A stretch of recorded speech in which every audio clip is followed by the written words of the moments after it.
Chapter 24. I know what happened now, although I didn't then.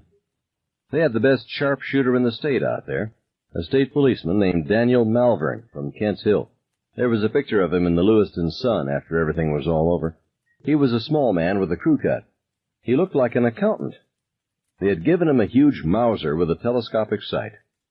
Daniel Malvern took the Mauser to a gravel pit several miles away, test-fired it, and then brought it back and walked down to one of the cruisers parked on the lawn with the rifle stuffed down his pants leg.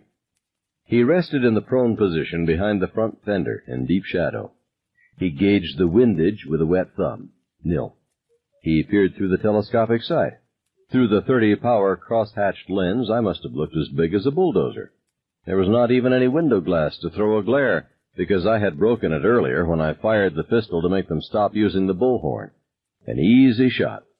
But Dan Malvern took his time. After all, it was probably the most important shot of his life. I was not a clay pigeon.